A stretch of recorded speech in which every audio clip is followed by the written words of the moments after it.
จากความเดิมตอนที่แล้วนั้นที่ได้กล่าวถึงความเป็นมาของ6 ลัทธิสุดแกร่งและความคิดคำสอนสุดแปลกของแต่ละลัทธิค่ะคลิปนี้จะเป็นการโต้วาทระหว่าง6 ลัทธิสุดแกร่งกับพระเจ้าอาชาติศัตรูและพระพุทธเจ้าเหตุการณ์จะเป็นยังไงไปรับฟังกันค่ะกับแสงธรรมนำใจเล่าเรื่องสมัยหนึ่งพระผู้มีพระภาคประทับณสวนอัมพวันของหมอชีวกโกมารพัฒน์ใกล้พระนครราชคฤห์พร้อมด้วยภิกษุสงฆ์หมู่ใหญ่ประมาณ 1,250 รูปพระเจ้าอาชาติศัตรูได้เข้าเฝ้าและถามพระพุทธเจ้าว่า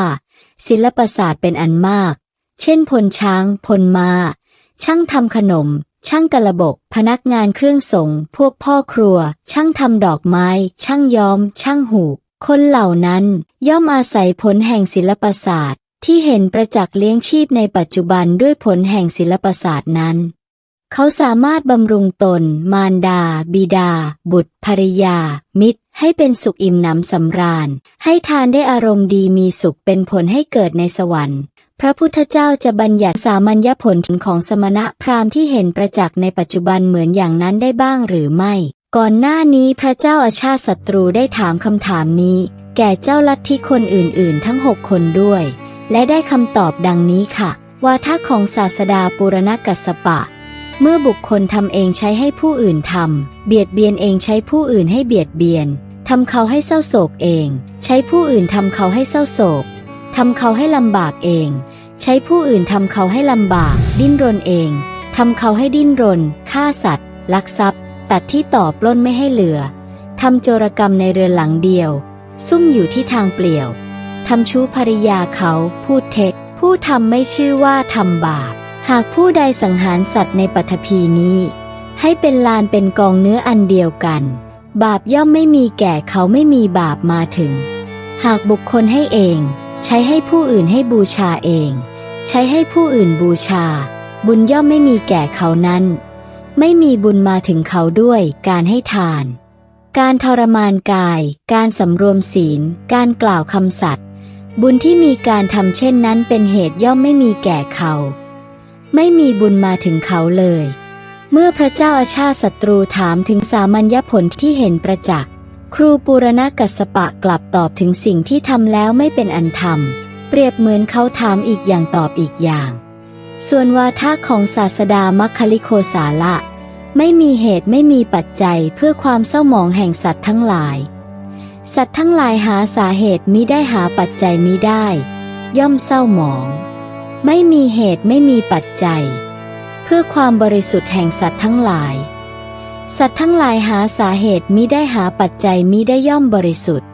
ไม่มีการกระทำของตนเองไม่มีการกระทำของผู้อื่นไม่มีการกระทำของบุรุษไม่มีความเพียรไม่มีเรี่ยวแรงของบุรุษไม่มีความบากบั่นของบุรุษสัตว์ทั้งปวงแปรไปตามเคราะห์ดีเคราะห์ร้ายตามความประจวบตามความเป็นเองเสวยสุขเสวยทุกข์ในอภิชาติทั้ง6เท่านั้นกำเนิดที่เป็นประธานเหล่านี้ที่พาลและบัณฑิตจักทำที่สุดแห่งทุกข์ได้ด้วยความหวังว่าเราจะอบรมกรรมที่ยังไม่อำนวยผลให้อำนวยผลหรือเราสัมผัสถูกต้องกรรมที่อำนวยผลแล้วจักทำให้สุดสิ้นด้วยศีลด้วยพรตด้วยตบะหรือด้วยพรหมจรรย์ไม่มีสุขทุกข์ที่ทำให้มีที่สิ้นสุดได้ย่อมไม่มีในสงสารไม่มีความเสื่อมความเจริญไม่มีการเลื่อนขึ้นเลื่อนลงพาลและบัณฑิตเร่ร่อนท่องเที่ยวไปจากธรรมที่สุดทุกข์ได้เองเมื่อพระเจ้าอาชาติศัตรูถามถึงสามัญญผลที่เห็นประจักษ์ครูมัคคลิโคสาละกลับพยากรณ์ถึงความบริสุทธิ์ด้วยการเวียนว่ายเปรียบเหมือนเขาถามอีกอย่างตอบอีกอย่างวาทะของศาสดาอชิตเกตกัมพลทานไม่มีผลการบูชาไม่มีผลการเส้นสวงไม่มีผลผลวิบากแห่งกรรมที่ทำดีทำชั่วไม่มีโลกนี้ไม่มีโลกหน้าไม่มีมารดาบิดาไม่มีสัตว์ผู้เกิดผุดขึ้นไม่มีสมณพราหมณ์ผู้ดำเนินชอบปฏิบัติชอบซึ่งกระทำโลกนี้และโลกหน้าให้แจ้งด้วยปัญญาอันยิ่งเองแล้วสอนผู้อื่นให้รู้แจ้งไม่มีในโลกคนเราเป็นแต่ประชุมมหาพูดทั้ง4เมื่อตายธาตุดินไปตามธาตุดินธาตุน้ำไปตามธาตุน้ำธาตุไฟไปตามธาตุไฟธาตุลมไปตามธาตุลม อินทรีย์ทั้งหลายย่อมเลื่อนลอยไปในอากาศร่างกายอยู่แค่ป่าช้ากลายเป็นกระดูกการเส้นสวงมีเท่าเป็นที่สุดทานนี้คนเขาบัญญัติไว้คำของคนบางพวกพูดว่ามีผลล้วนเป็นคำเปล่าคำเพ้อเพราะกายสลายทั้งพาลทั้งบัณฑิตย่อมขาดสูญพินาศสิ้นเบื้องหน้าแต่ตายย่อมไม่เกิดเมื่อพระเจ้าอาชาติศัตรูถามถึงสามัญญผลที่เห็นประจักษ์ครูอชิตเกตกำพลกลับตอบถึงความขาดสูญเปรียบเหมือนเขาถามอีกอย่างตอบอีกอย่างวาทะของศาสดาปกุฏทกัจจายนะสภาวะเจ็ดกองเหล่านี้ไม่มีใครทำไม่มีใครนิรมิตไม่มีใครให้นิรมิตเป็นสภาพยั่งยืนสภาวะเจ็ดกองเหล่านั้นไม่หวั่นไหวไม่แปรปรวนไม่เบียดเบียนกันและกันไม่อาจให้เกิดสุขหรือทุกข์หรือทั้งสุขและทุกข์แก่กันและกันสภาวะเจ็ดกองคือกองดินกองน้ำกองไฟกองลมสุขทุกข์และชีวะผู้ฆ่าเองก็ดีผู้ใช้ให้ฆ่าก็ดีผู้ได้ยินก็ดีผู้กล่าวให้ได้ยินก็ดีผู้เข้าใจความก็ดีผู้ทำให้เข้าใจความก็ดีไม่มีในสภาวะเจ็ดกองนั้นเพราะว่าบุคคลจะเอาศาสตราอย่างคมตัดศีรษะกันไม่เชื่อว่าใครๆปลงชีวิตใครๆเป็นแต่ศาสตราสอดไปตามช่องแห่งสภาวะเจ็ดกองเท่านั้นดังนี้เมื่อพระเจ้าอาชาติศัตรูถามถึงสามัญญผลที่เห็นประจักษ์ครูปกุฏทกัจจายนะ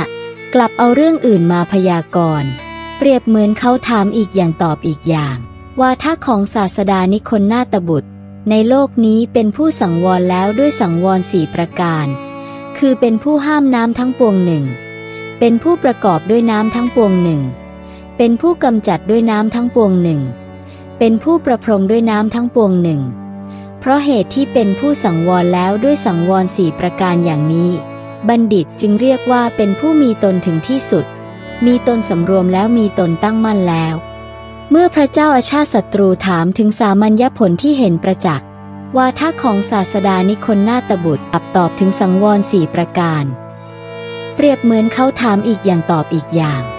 วาทะของศาสดาสัญชัยเวรัทบุตรโลกนี้โลกหน้าผลวิบากแห่งกรรมอย่างนี้ก็มีใช่อย่างนั้นก็มีใช่อย่างอื่นก็มีใช่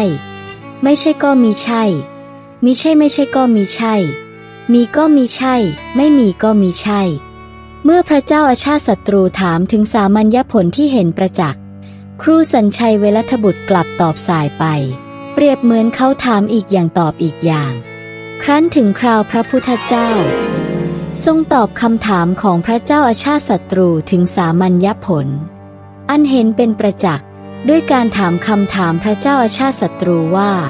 หากทาสผู้เคยรับใช้พระเจ้าอาชาติศัตรูมีความคิดเห็นว่าคติของบุญช่างน่าอัศจรรย์นักทั้งตนและพระเจ้าอาชาติศัตรูต่างก็เป็นมนุษย์แต่พระเจ้าอาชาติศัตรูอิ่มเอิบด้วยกามคุณประดุจเทพเจ้าแต่ทาสนั้นต้องคอยรับใช้เราจึงควรทำบุญเพื่อให้ได้เป็นอย่างพระเจ้าอาชาติศัตรูบ้างแล้วจึงออกบวชเป็นบรรพชิตเมื่อบวชแล้วเป็นผู้สำรวมกายสำรวมวาจาสำรวมใจด้วยความมีเพียงอาหารและผ้าปิดกายเป็นอย่างยิ่งยินดียิ่งในความสงัดเมื่อพระเจ้าอาชาติศัตรูทราบเรื่องเข้าจะเรียกผู้นั้นให้มารับใช้พระองค์เหมือนเดิมหรือไม่พระเจ้าอาชาติศัตรูตอบว่าตนต่างหากที่จะต้องควรจะไหว้เขาควรจะลุกรับควรจะเชิญเขาให้นั่งควรจะบำรุงเขาด้วยจีวรและบริขารควรจะจัดการรักษาป้องกันคุ้มครองเขาอย่างเป็นธรรมพระพุทธเจ้าทรงตอบว่าภิกษุสมบูรณ์ด้วยจุลศีลมัชฌิมศีลมหาศีลย่อมไม่ประสบภัยแต่ไหนๆเลยเพราะศีลสังวรนั้นเปรียบเหมือนกษัตริย์ผู้ได้มุรธาภิเษกกำจัดราชศัตรูได้แล้วย่อมไม่ประสบภัยแต่ไหนๆเพราะราชศัตรูภิกษุสมบูรณ์ด้วยอริยศีลขันธ์นี้ย่อมได้โดยสุขอันปราศจากโทษในภายในเมื่อพระผู้มีพระภาคตรัสอย่างนี้เท้าเธอได้กราบทูลว่าข้าแต่พระองค์ผู้เจริญถ้าเช่นนั้นหม่อมฉันขอทูลลาไปในบัดนี้หม่อมฉันมีกิจมากมีกรณียะมากพระผู้มีพระภาคตรัสว่าขอมหาบพิตรทรงสำคัญเวลาณบัดนี้เถิดครั้งนั้นแหลพระเจ้าแผ่นดินมคธพระนามว่าอาชาติศัตรูทรงเพลิดเพลินยินดีภาสิทธิ์ของพระผู้มีพระภาค แล้วเสด็จลุกจากอาสนะถวายบังคมพระผู้มีพระภาคทรงกระทำประทักษิณแล้วเสด็จไปเมื่อเท้าเธอเสด็จไปไม่นานพระผู้มีพระภาคตรัสกับภิกษุทั้งหลายว่าดูก่อนภิกษุทั้งหลายพระราชาพระองค์นี้ถูกขุดเสียแล้วนั้นพระราชาพระองค์นี้ถูกขจัดเสียแล้วนั้นหากเท้าเธอจักไม่ปลงพระชนชีพพระบิดาผู้ดำรงธรรมเป็นพระราชาโดยธรรมนั้นธรรมจักสุปราศจากทุลีปราศจากมนทินจักเกิดขึ้นแก่เท้าเธอณที่ประทับนี้ทีเดียวพระผู้มีพระภาคได้ตรัสคำเป็นไวยากรณ์นี้ภิกษุเหล่านั้นชื่นชมยินดีภาสิทธิ์ของพระผู้มีพระภาคแล้วแล